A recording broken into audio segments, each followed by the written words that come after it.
Hey there, and welcome.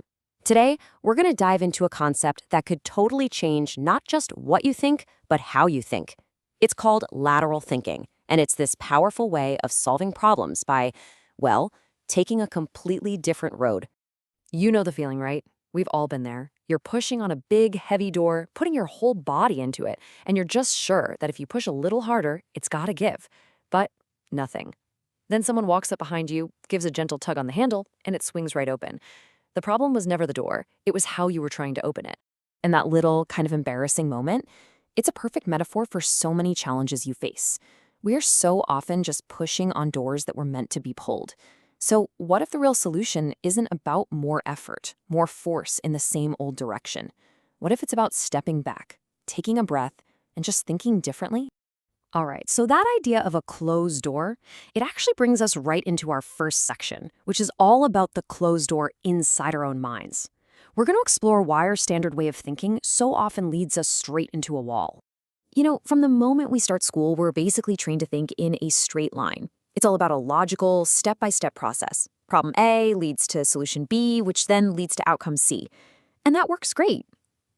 Until it doesn't. Until you get to B and the road to C is just gone. You're stuck because nobody ever taught you how to look for a completely different path. Okay, to really get this, let me tell you a classic story. There's this merchant who owes a ton of money to a really nasty moneylender. The moneylender offers a deal. He'll wipe the debt clean if he can marry the merchant's daughter. He suggests they let fate decide with a little game. He'll put one white pebble and one black pebble in a bag. If she picks the white one, she's free, debt's gone. If she picks the black one, debt's still gone, but she has to marry him. But here's the catch. The daughter, she's sharp. She sees him sneakily put two black pebbles into the bag. It's a trap, a no-win situation. Pushing harder, arguing, refusing won't work. So what does she do? She reaches in, pulls out a pebble, and then immediately fumbles it, dropping it onto a path full of other pebbles. Then she looks up and says something like, "Oh, how clumsy of me. But don't worry, we can just look at the pebble that's still in the bag and then we'll know which one I picked." The pebble left in the bag is, of course, black. The moneylender, to save face, has no choice but to pretend she picked the white one. See? She didn't fight the rules of his rigged game. She completely changed the playing field. That is lateral thinking. So that story is the perfect setup for what we're talking about next. We're going to really break down the difference between the way we normally think and this other, more powerful way. I want you to imagine something. You're digging a hole, okay? Looking for treasure. You dig and you dig, putting in more and more effort.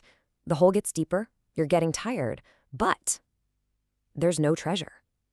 This is our default thinking. We just assume we're in the right spot, and all we need is more effort. So we keep digging that same hole, just making it deeper. And this is the huge question that lateral thinking drops right in your lap. What if all that sweat and effort is completely wasted because your first assumption was wrong? What if the treasure is actually 10 feet to your left? Digging harder in the wrong spot is never going to help. You have to stop and consider digging a new hole somewhere else entirely. And that right there just perfectly sums up the difference. You've got vertical thinking, our default mode. It's logical, it's selective, and it's obsessed with finding the one right answer by digging that one hole deeper. But then you have lateral thinking. It's generative, it's creative. It's not worried about being right immediately. It's all about generating alternatives. It's about having the guts to stop digging and try a brand new spot. Okay, here's a fantastic real-world story that just nails this idea. A truck, just a few inches too tall, gets completely wedged under a low bridge.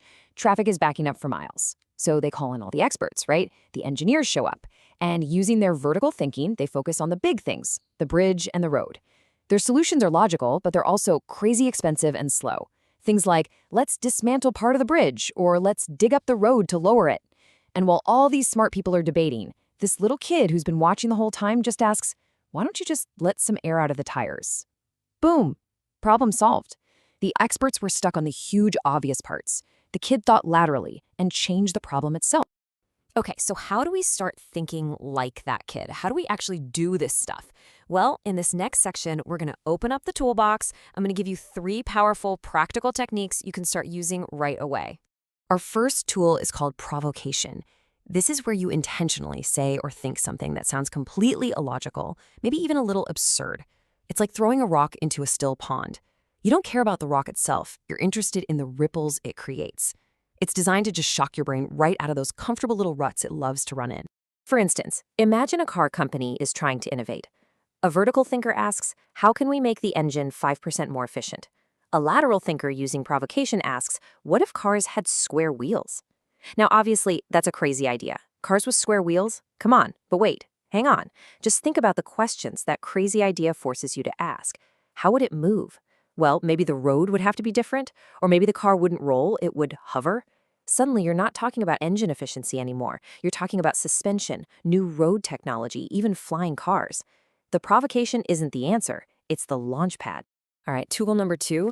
This one is so simple, but wow, is it effective?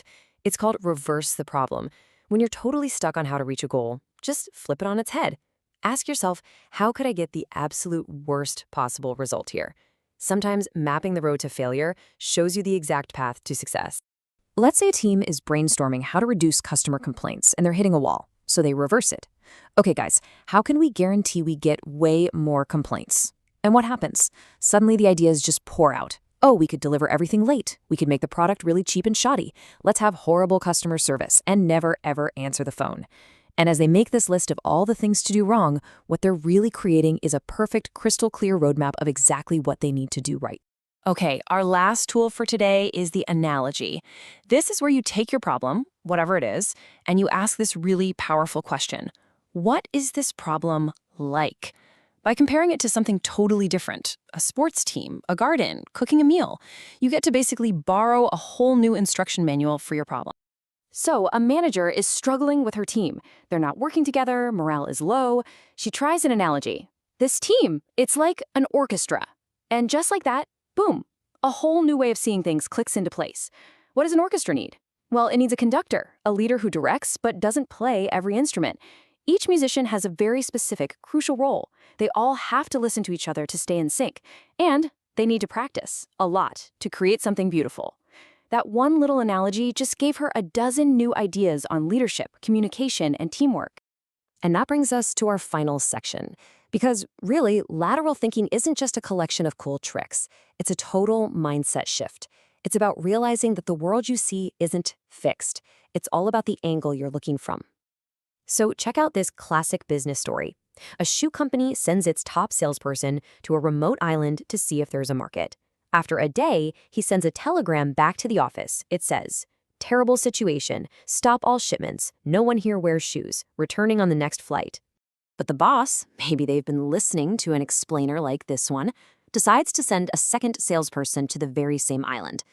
After a day, she also sends a telegram, but hers reads, "Glorious opportunity. No one here wears shoes. Send 10,000 pairs immediately." And here's the thing you absolutely have to get. The situation was exactly the same. The reality on the ground did not change one bit. One person saw a dead end, a problem. The other saw the biggest opportunity of her life. The only difference wasn't the reality, it was about how they chose to see it. Lateral thinking gives you the power to be that second salesperson. So I'll leave you with this question. Think about a challenge you're facing right now, something that feels impossible.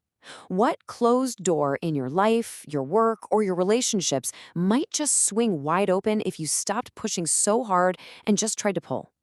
Something to think about. Thanks for tuning in.